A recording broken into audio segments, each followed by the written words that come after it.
Hello, I didn't really think I'd be making this video because I don't like to inflate already overinflated topics. But before I get into the real subject matter of my video, I'd like to state that I am not suicidal, I am not homicidal, that I love my family, and that I do not plan on running away anytime soon, nor do I have a history of mental illness. What people who think that Charlie Kirk's death was unacceptable and unnecessary because it was over a supposed difference of opinion fail to realize is that bigotry is not an opinion. It is the willful relinquishment of one's humanity. Rights are not an opinion to argue over, and it is mostly those privileged enough to have never been harmed by these so-called opinions who believe that feeling relieved or even celebratory over the quick death of a being whose only purpose was to sow vitriol is equivalent to the acts against humanity that the oppressing class commits on those truly harmed on a regular basis by the spread of these ideologies. Hundreds across the world are killed in far more brutal ways due to such rhetoric, like the kinds that Charlie Kirk would spread. Violence like this is committed regularly, but has only become such a matter of debate when it affects those who think of themselves as unshakable.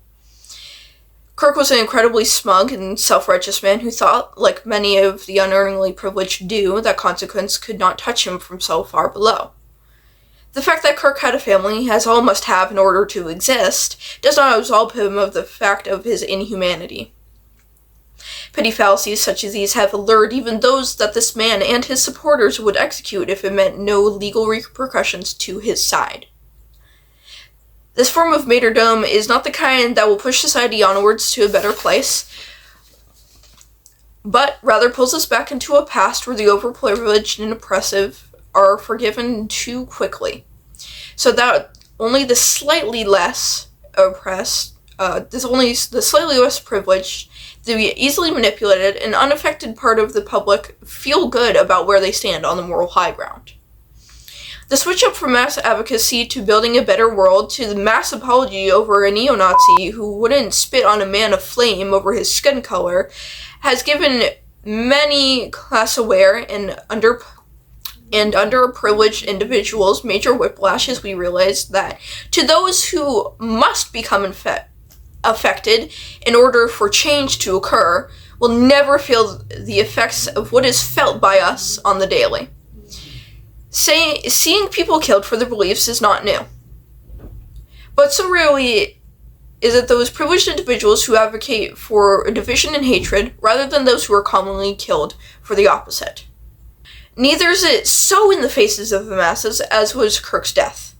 In the new age of technology and clear footage, I hope dearly that the ability to see death in front of oneself with such ease will not make people unwilling to stop the death that happens off-screen or to those whose footage isn't cared for, such as the residents of Gaza, Palestine, Sudan, the Congo, the Philippines, Indonesia, Nepal, France, and more.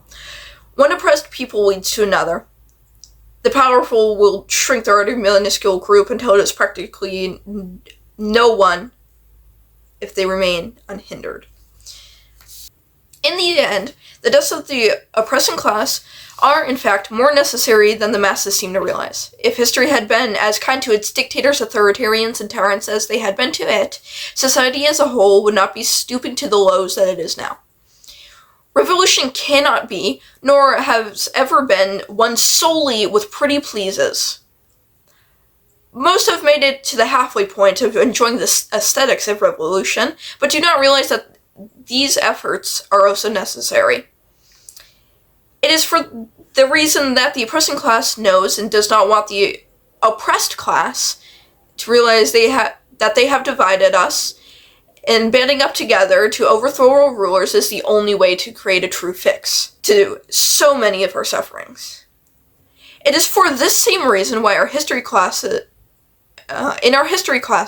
Malcolm X and the Black Panthers are not very often mentioned, if at all, and Martin Luther King Jr.'s methods are endlessly preached.